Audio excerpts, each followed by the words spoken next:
Hi all, welcome to TCM Education. My name is Michael. I'm the analyst and the content creator here on the channel. Finally, some action in the markets.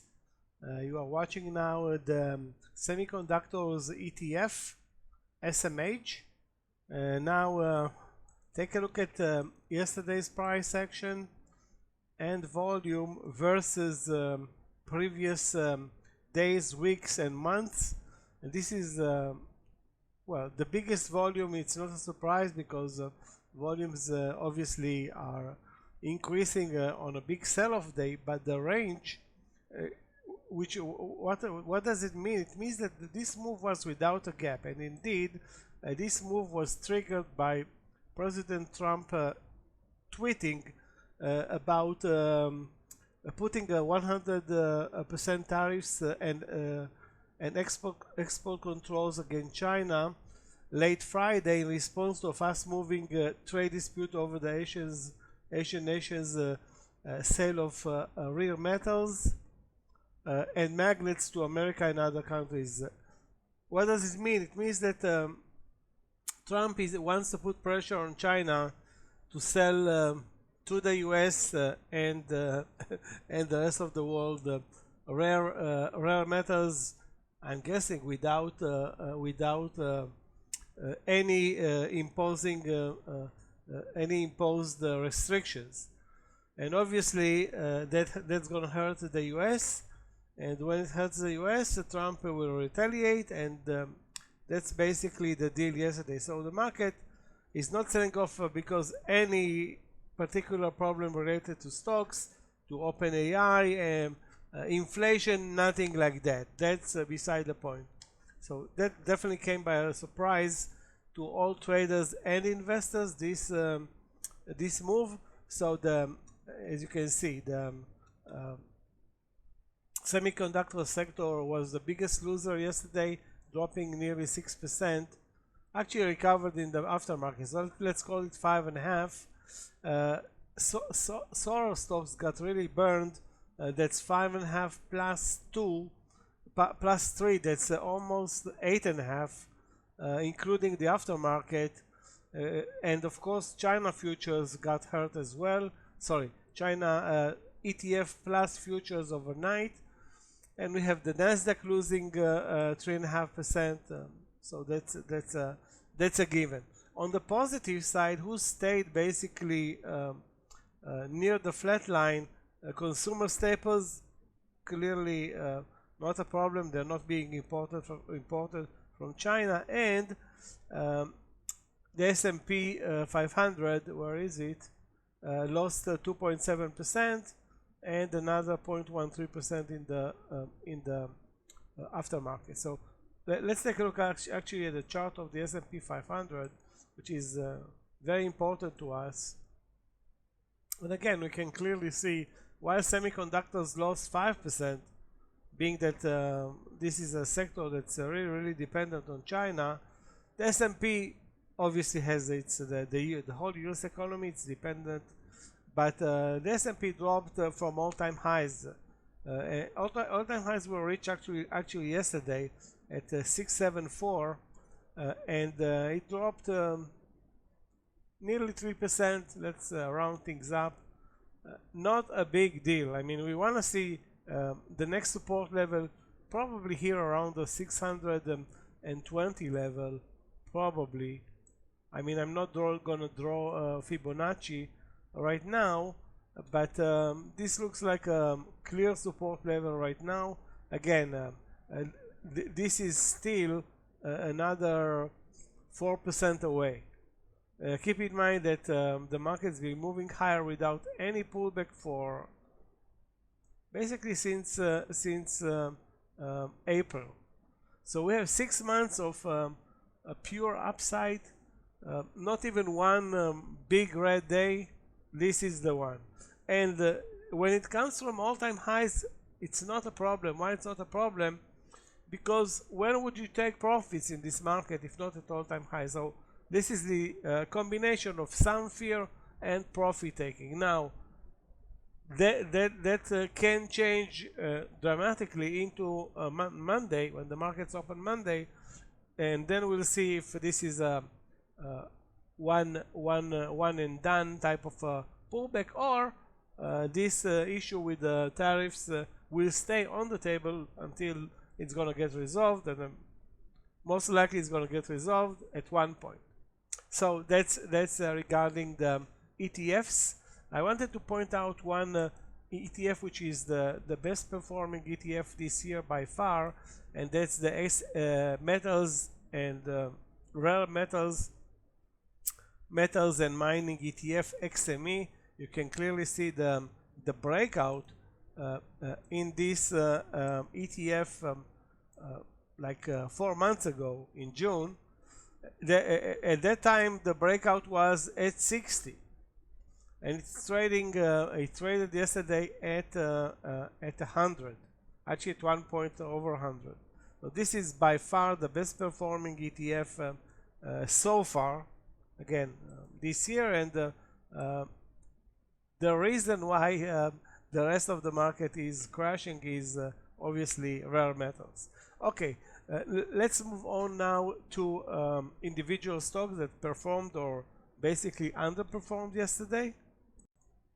So if you want to start to look at the list of the big names, what we call the stocks that have at least $100 million valuation. Obviously we have here in this list stocks that have 4 trillion valuation, like Nvidia, and near 3 trillion like Meta and Apple and Google and many others. So, but again, we're less interested on the market cap, we're more interested on the intraday price section. So finally here Robinhood took a hit, and this stock is down yesterday nearly 9% from all-time highs, and there is a reason for that. And now what is the reason for that? We're going to discover the reason when we're going to analyze the crypto markets.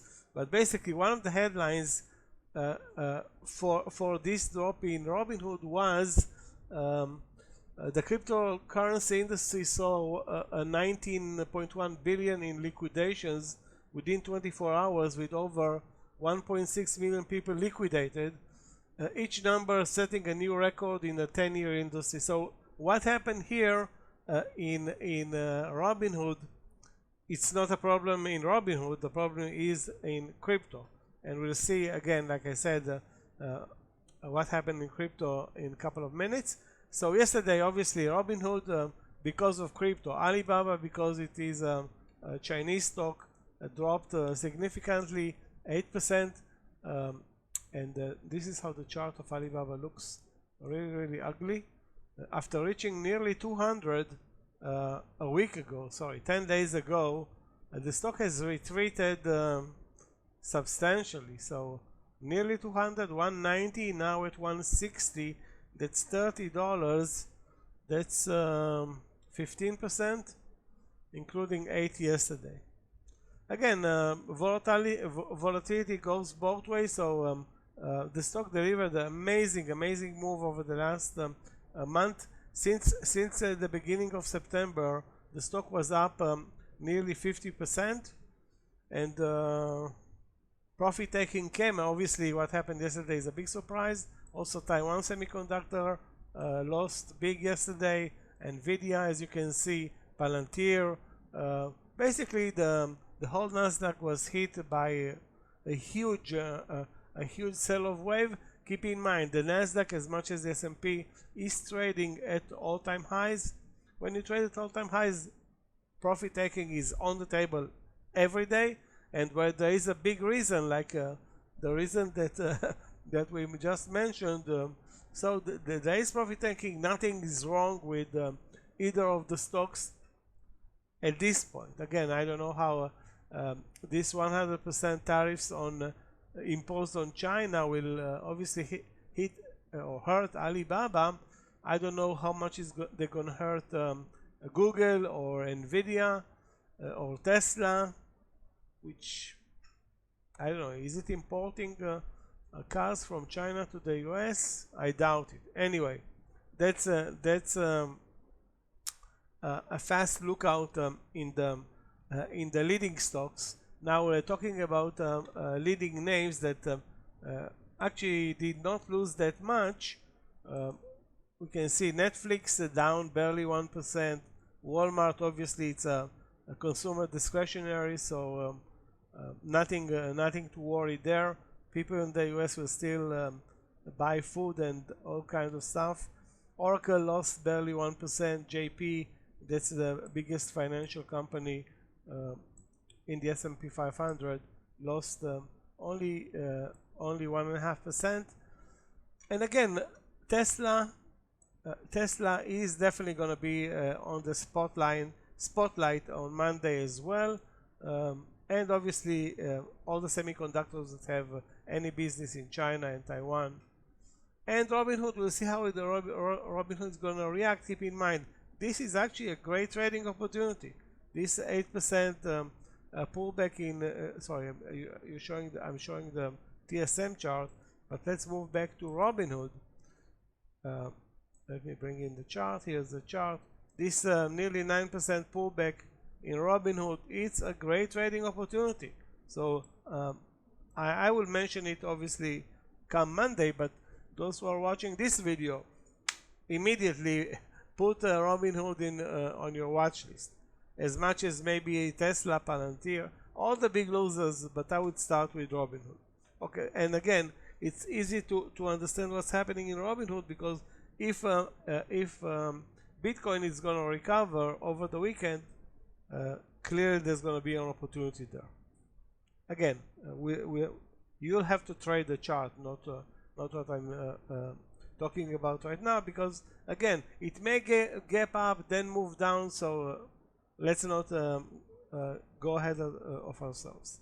So that's the list of the big names. Now let's look at the biggest movers from yesterday. Okay, so this is the list of stocks that lost more than 3% yesterday. You can see 250 stocks. Their price is over $10. The volume over, as you can see here, over 4 million shares, and the range was over 4%. So this is a huge list, but it's less important. The list, the important is if you can take advantage of those stocks and shorted them yesterday. And again, some of those stocks obviously are not shortable. Most of those stocks here populating this list are China-related stocks, like Canadian Solar. It's basically they are manufacturing, or it is a Chinese stock. AAOI, manufacturing in China. Serve Robotics, the same. WeRide, the same. BitDeer, I'm not sure. GDS Holdings, it's a Chinese company. I don't know why CRCL is on the list because of Bitcoin dropping aggressively. That's a stable coin stock. FIGR, I think this stock deals with Bitcoin technology, and we have BMNR down because Ethereum dropped a bunch. We'll see the chart in a minute. So overall, this is a list of losers. Bitcoin and China, or the reason for those stocks moving lower so much is about Bitcoin and China. If we move to the basic longs,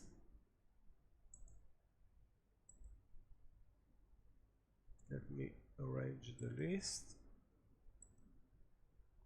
We have some a biotech company at number 1, some low volume stocks, and again, Applied Digital, that's a Bitcoin company, but or Bitcoin related business company, but the stock was up substantially, then dropped, and still managed a very strong close. The symbol is APLD, and I'm not really that familiar with the rest of the bunch here, other than let's point out one stock at least, MP Materials. This is the leading stock in the XME sector that I just discussed, and Fermi firm it's an IPO from a couple of days ago, maybe a week ago, but I don't remember right now their business model. Oklo, obviously, in the winning segment of the market as well. It was a huge winner on the daily chart this week. Let me see how much. Week 5-day change. 15, actually only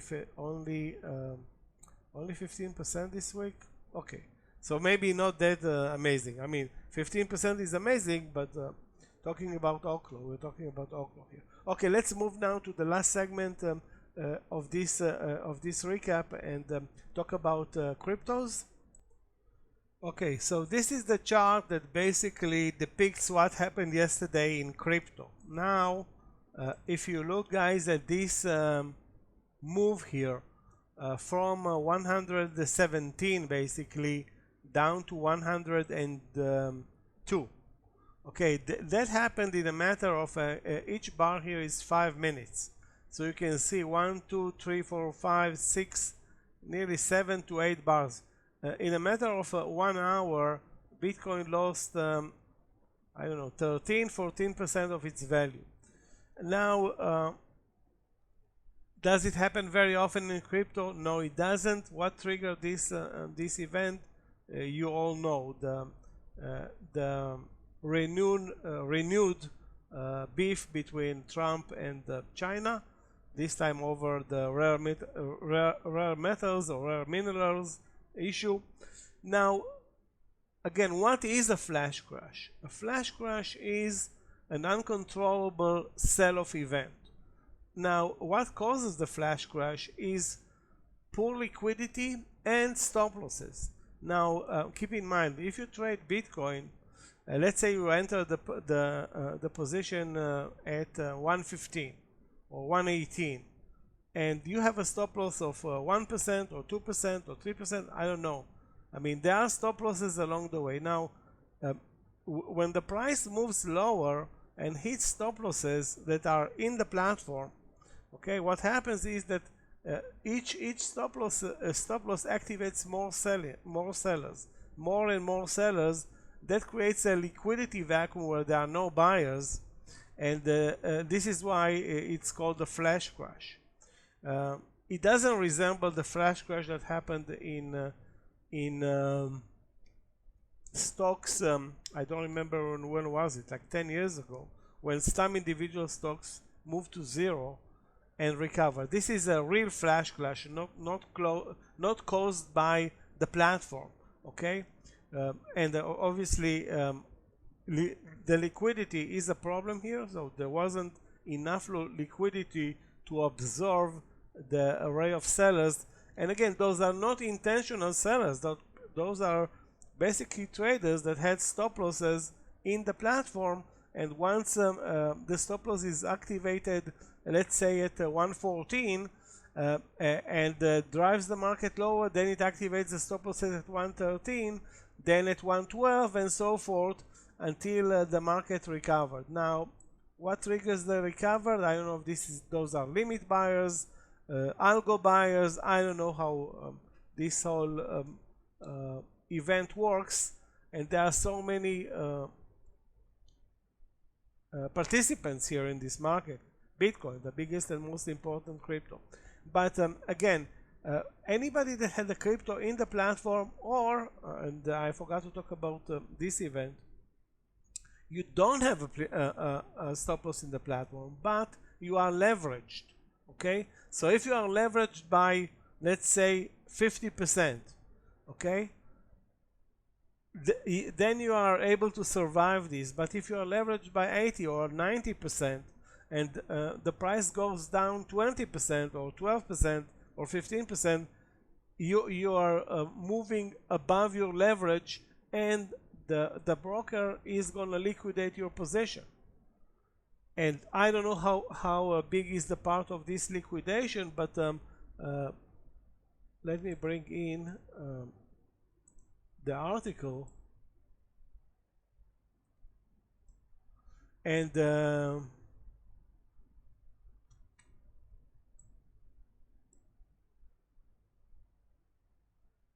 let's see how many.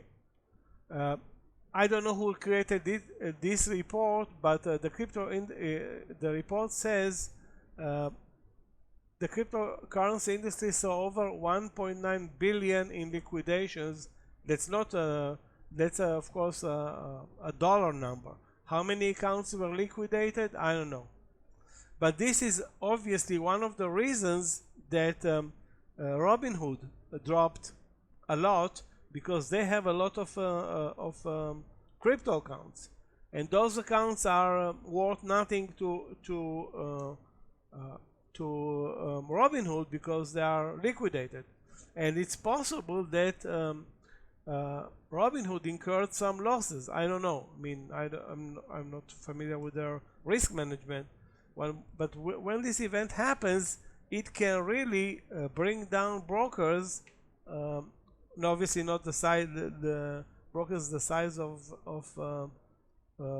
Robinhood, but I don't know. Again, that's something that it's really not part of our analysis and business. So this is how this event triggered this crypto move. Basically, triggered this huge sell-off in Robinhood. And of course, if we look at, let me see, where is Ethereum, and you'll see a huger move, actually, a bigger move, and this move was actually crazy. Wow! So Ethereum moved from the lows of 330, 370 to as high as 4,400. That's 33% rebound, is it? Something like that. Nasty stuff on huge volume, triggering buyers and sellers across the Ethereum world here. So first it's triggered the sell-off to the downside, then probably on low volume, or I was expecting to see lower. It still was huge volume to the upside, then to see the reversal back to the 39 level, 3900 level. I don't know. I know how to explain this move lower, but I don't know how to explain this move higher. Why the move higher? And then if the move higher, why the pullback? I mean, this one is totally unclear to me. Again, I guess it's a matter of liquidity, stop losses in the platform, and so forth. Okay, so that's the two main cryptos, Ethereum and Bitcoin. The rest of the market suffered again aggressive moves as well. Let's take a look at Cardano. This one moved from 70. Hold on a second, guys. From 77 cents to 27 cents and reversed almost on the way up. But again, anybody that had stop losses in the platform and was over leveraged lost its account to a degree. I don't know. Again, I'm not sure how most of those brokers are managing. It's clearly not as liquid as Forex, and I remember the flash crash in Forex triggered by the Swiss National Bank, and then there was the flash crash in stocks triggered by a UK seller or investor. But you cannot, of course, apply individual stocks and their liquidity to Bitcoin liquidity, which is or should be way more deeper. Let's call it this way. Okay, so and again, the stocks yesterday traded lower, but I didn't see anything. No panic, nothing aggressive. So what happened in Bitcoin stayed in Bitcoin. It didn't transfer itself to other markets. And I'm not going to discuss Forex because I don't have a Forex platform, and we're basically done with analyzing this event anyway here with crypto. So overall, this was a great rebound opportunity for some crypto assets. It may be the same with the stocks come Monday morning. Keep in mind Trump is fast to pull the trigger, but he not all of the time, but 99% of the time fixes this he's pulling out his gun, and eventually the gun comes back into his pants, and things go back to normal very, very fast. Or normally those events are very, very fast. Anyway, thanks for being with us. Do like and subscribe, and we'll see you in our next video.